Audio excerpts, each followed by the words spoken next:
Once upon a time, in the sun-drenched lands of the kingdom of Kush, there was a queen whose name would be whispered with reverence for generations to come, Amanirenas.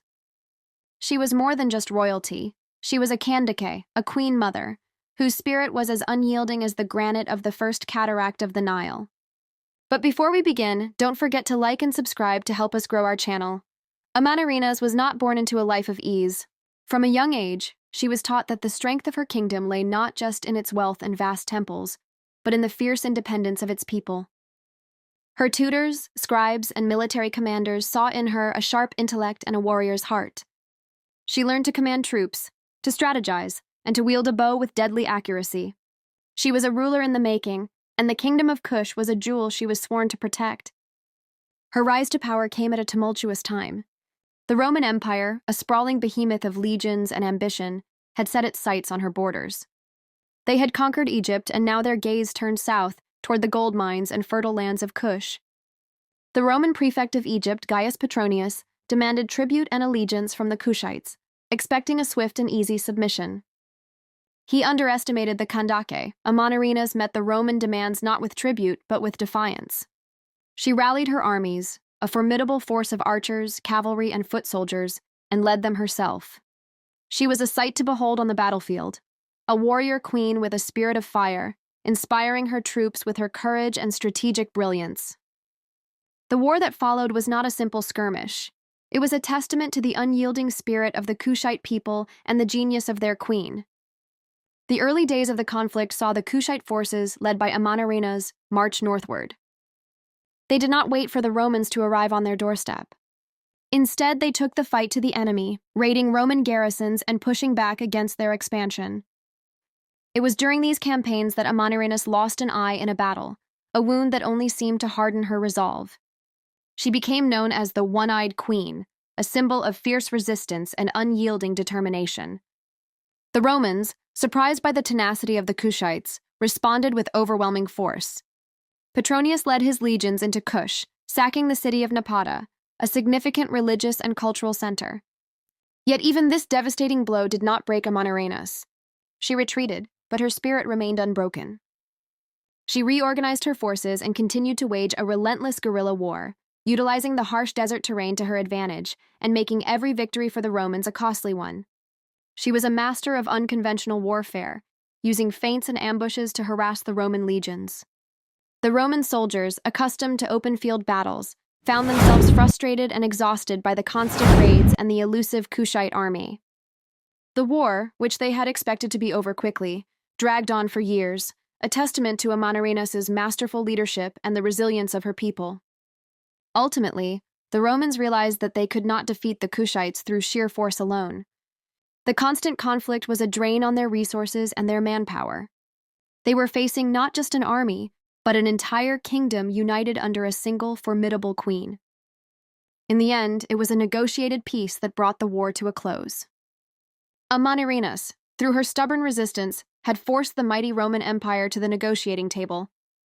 The treaty that was signed was a triumph for the Kushites. The Romans withdrew their forces, and the kingdom of Kush was granted a favorable peace that saw a cancellation of the tribute they had demanded. The war ended not in conquest, but in a victory for Kushite sovereignty. Amanirenas, the one-eyed warrior queen, had done the unthinkable. She had stood against the greatest empire of her time and emerged not just intact, but with her kingdom's independence secured. Her final days were not spent in battle, but in the peace and prosperity she had won for her people. She oversaw the rebuilding of her kingdom, the restoration of its temples, and the flourishing of its culture. Her legacy was not just one of war, but of preservation and leadership. She proved that courage and intelligence could stand against overwhelming power, and her story became a beacon of inspiration for all who faced a seemingly insurmountable foe. Don't forget to like and subscribe to help us grow our channel. And now this story of once upon a time, nestled in the heart of the ancient world, in a land now known as Ethiopia, lived a woman destined for greatness. Her name was Makeda, and even in her youth, a spark of extraordinary wisdom and unwavering resolve flickered in her eyes. The kingdom she inherited was prosperous, a land of rich soil and abundant resources, yet it lacked the unifying vision of a truly powerful leader. The elders spoke of fragmented tribes and simmering disputes, a tapestry of potential waiting for a skilled hand to weave it into a cohesive whole. Makita, even before ascending the throne, listened intently to these tales, her young mind absorbing the intricacies of her people and the challenges that lay ahead. She spent countless hours with the kingdom's scholars, delving into the ancient texts, learning the art of diplomacy, the strategies of warfare, and the principles of just governance. She observed the farmers in their fields, understanding the rhythm of the seasons and the lifeblood of her nation. She walked among the artisans in their workshops, appreciating the skill and dedication that brought beauty and utility to her kingdom. This deep immersion in the life of her people formed the bedrock of her future reign. When the time came for her coronation, Makita stood tall and regal, not merely a queen by birthright, but one forged in the crucible of understanding and preparation. Her voice, though young, resonated with authority as she addressed her people, promising not just to rule, but to lead, to protect, and to elevate their kingdom to unprecedented heights. Her early years as queen were marked by a period of consolidation. She traveled extensively throughout her realm, meeting with tribal leaders, listening to their grievances, and skillfully negotiating settlements. She understood that true power lay not in brute force, but in the willing allegiance of her people. Her innate charisma and sharp intellect allowed her to bridge divides and foster a sense of shared identity. She established a unified legal code, ensuring fairness and consistency throughout the land. She invested in infrastructure, building roads that facilitated trade and communication, and irrigation systems that brought prosperity to the agricultural heartland. But the winds of ambition and conflict rarely leave a prosperous kingdom untouched. Neighboring realms, witnessing Sheba's growing strength and wealth, began to eye its borders with covetous intent. Whispers of alliances forming against her reached Makita's ears. She did not cower in fear, instead she prepared. Having studied the art of war diligently, she understood the importance of a well-trained and disciplined army. She reorganized her military, emphasizing strategy and tactical flexibility. She appointed commanders not based on lineage but on merit and proven skill. She established fortified outposts along vulnerable borders, creating a network of defense that would deter potential invaders.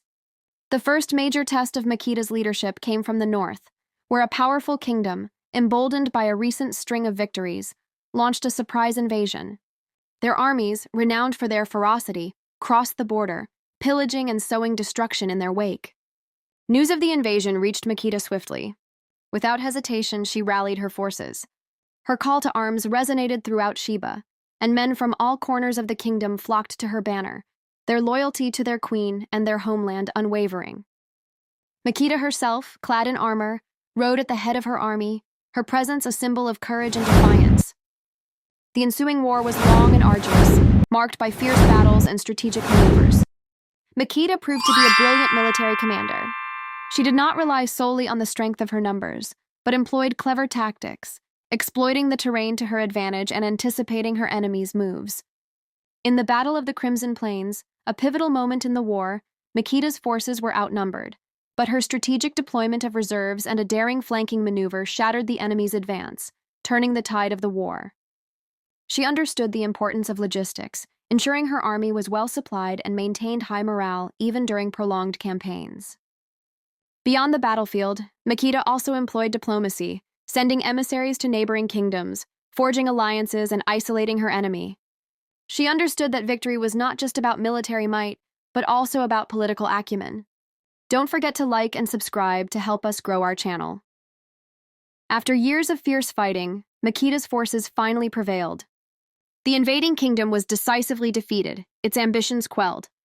Makita, however, showed remarkable restraint in victory. She did not seek to annex vast territories or impose harsh terms. Instead, she negotiated a peace treaty that ensured the security of her borders and established mutually beneficial trade relations. Her magnanimity earned her the respect of her former adversaries and solidified her reputation as a wise and just ruler. This victory marked the beginning of Sheba's golden age under Makita's reign. Her kingdom flourished, its wealth growing through thriving trade routes that extended far beyond its borders. Merchants from distant lands flocked to Sheba, eager to exchange their goods for the kingdom's precious resources, its exquisite craftsmanship, and its renowned wisdom. Makita fostered this economic growth by investing in infrastructure, ensuring the safety of trade routes and establishing fair trade practices. She also became a patron of the arts and sciences, encouraging learning and innovation. Scholars and artisans flocked to her court, their work contributing to the intellectual and cultural richness of Sheba. Makeda's wisdom and reputation spread far and wide. Stories of her just rule, her military prowess, and her deep understanding of the world reached distant lands. It is said that her fame even reached the ears of King Solomon, the wise ruler of Israel. Intrigued by these tales, Solomon invited Makeda to visit his kingdom. The legendary journey of the Queen of Sheba to Jerusalem is a testament to her stature and influence. The accounts speak of a meeting of two great minds, a rich exchange of knowledge and ideas. Makeda was said to have been deeply impressed by Solomon's wisdom and the grandeur of his kingdom, while Solomon was equally astounded by Makeda's intelligence and the prosperity of her realm. Their interactions were not merely political. They were a meeting of cultures, a sharing of philosophies and perspectives that enriched both their kingdoms. Upon her return to Sheba, Makeda embarked on a new era of progress, incorporating the knowledge and insights she had gained during her travels. Ethiopian tradition holds that during her visit to Jerusalem, Makeda conceived a son with King Solomon, who would later become Emperor Menelik I, the founder of the Solomonic dynasty of Ethiopia. This lineage became a cornerstone of Ethiopian identity and a source of national pride for centuries to come. As the years passed, Makeda continued to rule with wisdom and strength. She oversaw the further expansion of trade, the development of new technologies, and the codification of laws that ensured justice and stability. Her reign was marked by peace and prosperity, a testament to her exceptional leadership. Even in her later years, her mind remained sharp, and her dedication to her people unwavering. She trained her successors, imparting the lessons she had learned throughout her remarkable life, ensuring the continued prosperity and stability of her kingdom. The final days of Makeda were said to be peaceful. Having led her nation through trials and triumphs, having secured its borders and fostered its growth, she passed away surrounded by the love and respect of her people. Her death marked the end of an era, but her legacy lived on. She became a legendary figure, remembered not only as a powerful queen and a brilliant military strategist, but also as a wise and just ruler who brought prosperity and unity to her nation. In Ethiopian tradition, Makeda, the Queen of Sheba, remains the mother of the nation, her story a timeless source of inspiration and a testament to the enduring power of wisdom, courage, and just leadership. Her accomplishments in war were not merely about conquest, but about securing the future of her people. Her reign was a testament to the fact that true power lies not just in military might, but in the ability to unite a nation, foster its growth, and leave behind a legacy of peace and prosperity for generations to come. Even now, centuries later, the name Makeda evokes a sense of awe and admiration, a reminder of a golden age in Ethiopian history and the remarkable queen who made it possible. Don't forget to like and subscribe to help us grow our channel. Thank you for watching, and ring that bell to receive notification on new videos.